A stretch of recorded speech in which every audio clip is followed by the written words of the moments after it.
Folks, let's talk about love, that powerful all-consuming emotion that has inspired poets, artists, and even driven nations to war. It's the force that drives us to seek connection, to find that special someone, sometimes at any cost. We yearn for that feeling of completeness, of belonging. When love is lost or out of reach, when that connection seems impossible to forge, desperation can set in. The pain of unrequited love can be unbearable. Enter African love spells, a tradition as old as time, steeped in ancient wisdom and cultural practices. These spells offer hope to the heartbroken, a promise of rekindling lost flames or igniting new ones. For centuries, people have turned to spiritual means to nudge fate in their favor, seeking divine intervention in matters of the heart. Why? What drives us to seek such extraordinary measures? Loneliness, the gnawing emptiness of being alone; heartbreak, the shattering pain of a love lost; the desire to win back an ex, to mend a broken bond, or attract someone unattainable, someone who seems just out of reach. These spells promise shortcuts to happiness, a way to bypass the complexities and uncertainties of human relationships, a fix for a broken heart, a balm for wounded emotions, or a spark for new passion, a way to ignite desire and attraction. The appeal is obvious. It's a tempting proposition, a sense of control in a world full of uncertainty, a feeling of empowerment in the face of vulnerability. Imagine having a cheat code for romance, a secret formula to unlock the heart of your desire. Make him love me, the whispered plea. Make her stay, the desperate wish. But if love is forced, if it's manipulated by external forces, is it really love? Or just an illusion, a carefully constructed facade? The consequences can be messy, even dangerous, leading down paths you never intended to tread. In many African societies where ancestral beliefs and practices are deeply ingrained, the spiritual world is woven into daily life, an integral part of their understanding of the universe. Consulting a traditional healer for love isn't seen as extreme. It's not necessarily viewed with skepticism or judgment. It's part of navigating life's challenges, seeking guidance and support from those who understand the spiritual realm. Yet even within these traditions, even within these accepted practices, there are ethical boundaries, lines that should not be crossed. Some lines shouldn't be crossed, some forces shouldn't be tampered with. When those boundaries are violated, the dark side of love magic emerges, revealing its potential for harm. It's not just about culture, it's not simply a matter of tradition or heritage, it's about power, the immense power to influence another person's will, ethics, the moral compass that guides our actions, and the risks of tampering with free will, the fundamental right to choose one's own path. Love spells can offer hope, a glimmer of possibility in the darkness. But they can also open doors to unintended consequences, unleashing forces beyond our control. The question remains, a question that has plagued humanity for centuries. Is the promise of love, that elusive and precious emotion, worth the price of control, the potential violation of another's autonomy? In the end, the heart wants what it wants. That much is undeniable. But magic can complicate the journey, twisting and turning the path to love in unexpected ways. So why do we dabble? Why do we even consider venturing into this realm of love spells? Because love, in all its forms, is irresistible. A siren song that lures us with its promise of happiness. But the path we choose, the methods we employ in our pursuit of love, can make all the difference, shaping not only our own destiny but also the lives of those we seek to connect with. So, what kinds of spells are we talking about when we delve into the realm of love magic? What are the specific intentions and desires that people try to manifest through these practices? Let's flip through the spiritual recipe book and explore the diverse array of spells that fall under the umbrella of love magic. First, attraction spells, the most common and perhaps the most benign. These often involve sweet herbs, fragrant oils, and honey to make you irresistible to the object of your affection. These are the come-hither whispers of magic, subtle yet powerful, meant to draw someone closer, sparking interest and igniting the initial flames of attraction. Then we move into more complex territory with control and commitment spells. Spells aimed at locking down loyalty, securing a relationship, or even pushing for marriage. These often use personal items, a strand of hair, a piece of clothing, or even a photograph, to create a powerful, almost unbreakable link between two individuals.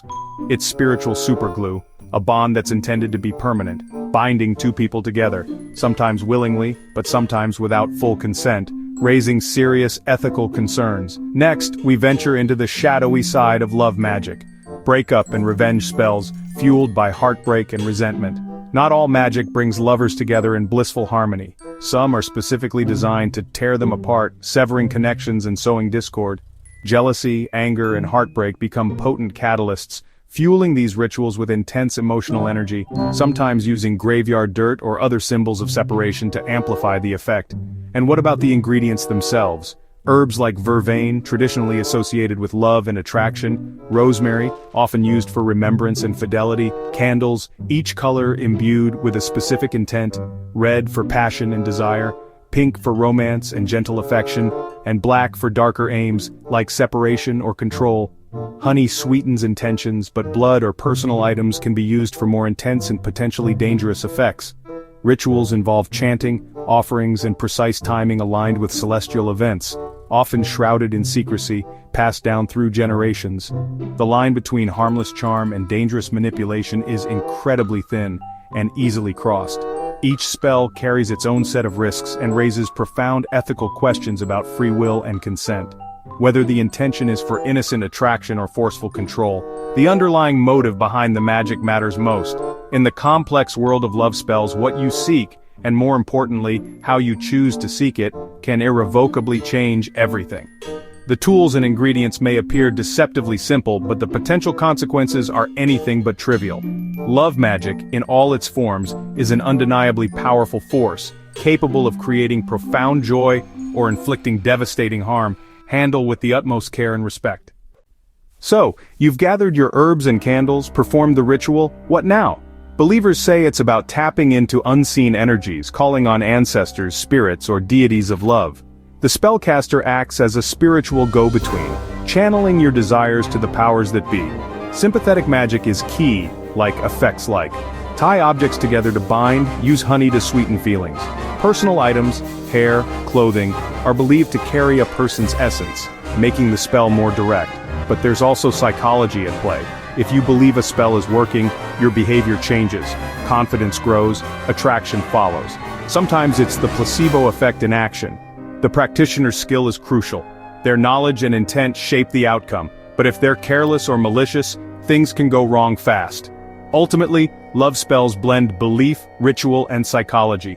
Whether magic or mindset, the results can be unpredictable. Trust is everything, and sometimes it's misplaced.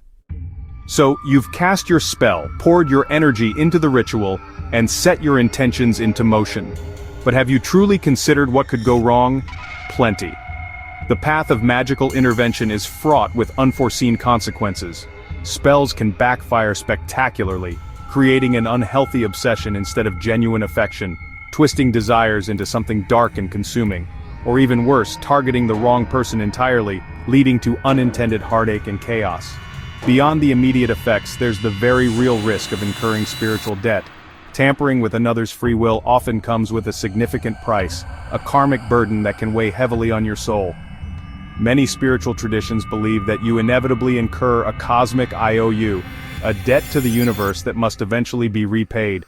And as the saying goes, karma has a way of circling back, often when you least expect it. Remember, forced love is nothing more than an illusion, a fragile construct not built on the solid foundation of real connection and mutual respect. True, genuine love can be destroyed in the process, replaced by feelings of compulsion, confusion, and a sense of being controlled against one's will. The emotional toll on everyone involved is incredibly heavy, both for the target, who may feel inexplicably lost, anxious, and disconnected from their own feelings, and for the caster, who often lives in a constant state of fear and overwhelming guilt. The lasting happiness that was sought is almost always elusive and rarely, if ever, truly found. Furthermore, manipulating love in this way can inadvertently block genuine, healthy relationships from naturally forming in the future. The ultimate cost?